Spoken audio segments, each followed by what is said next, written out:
Good morning. Ngasigi video yang minarase mayam ado ngasi thangjo ko. Thangjagi number se 93 ko. Adi numbers haraga di angel numbers kumba kai kumba season ningba leraga di ko hai tare ko believe to ba angel numbers ta kai da taraga di 93 se ibb ai color da haraga na akhagi black and purple ko amubane maket machune ko aduga akhoi ngasigi card hani minarase aduga timing amu haraga ko adu Saturday se cleansing tobiyo ko yaringe hai tare cleansing to ba haraga di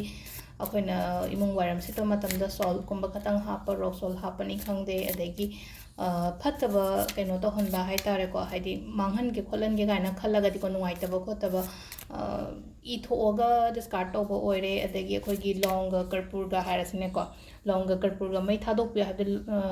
कनो से कर्पूर से करम बनो याम हंग पे ओइ को हापेतंग उलके को हाना खंगबदि खंबिरंगने तोंगाना लाइगी थोपने मचू से कतंग अइना को लौंग से पुल हापचन बगी मचू से थीरे को सुमाइना थोपने को पिक्ट्रु पिकना फीगी कईगी दो नते को हाइदि फीगी अदगी चानाब दो नते को कइनोगिदा दुम फंगबने बाजार द सिगिसे खगे सरिंग हमगी देदे कुमधरगा हाइदि मेते दुकान अमा लेबनेबा कॉर्नर दा अदु दुम यावबने दुम अदुदगी लोबिर अदुदगी अदुदा फंगबने पोचे अनंबना लोइनबा को अदो सी से बर्न तौथोपसे कईगिनो हाय मतमसिदको इमुंगदगी फतब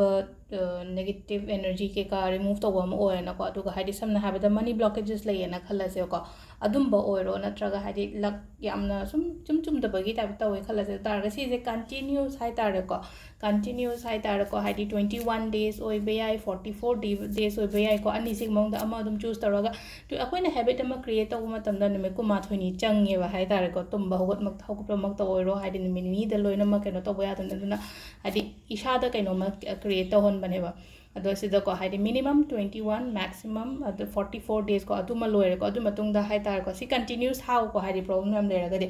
लेत्रगना ओनली सैटरडे खतंग हाय तारको सैटरडे सोइदना हाइदि हयेंग ngसागी निफु मरी केनो दो लोइग्रगा सुको थांग थादोकबिबा हाय तारको अदो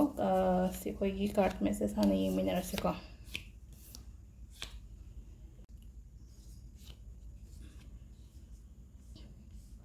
वन को वन से स्पिरिचुअल गाइडेंस फंगबा ओइना ओइबो ngasi ओइना हारगदि स्पिरिचुअल गाइडेंस ओइरो नत्रगा एगी थबा इंखांगदा अइना केनोमा तौबो मतमदा अइंगोंदा guide पिबीबा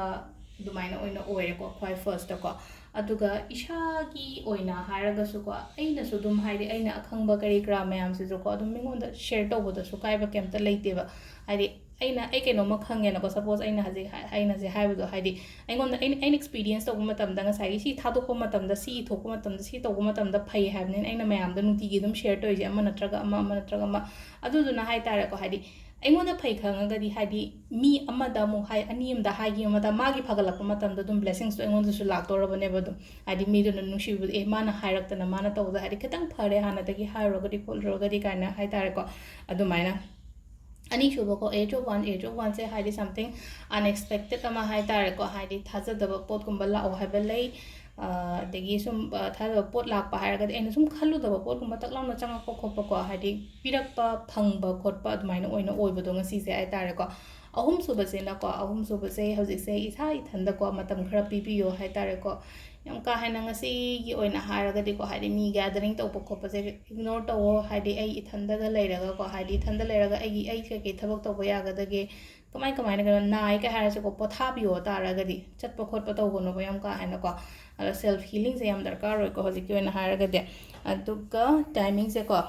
ayuk ki pung 3 ka minute 39 9 ga minute 5 phom leire adagi mu 12 ga minute 9 dagi na ne ko 3 ga minute निफु मंगा फाउंग लेरेको सिना नुंगदाव निथिन नुंगदाव रमगी मंगा का मिनिट 35 दैना 3 का मिनिट निफु 3 फाउंग लेरेको अदगी मु 9 का मिनिट 13 दैना अहिंग नोंयागी 12 का मिनिट 38 फाउंग लेरेको सिसिना अखोइगी ngasiगी ओइना अफबा टाइमिंग को अतुसिदा लेरे ngasiगी कार्ड के मैसेज का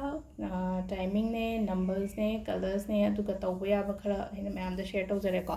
थैंक यू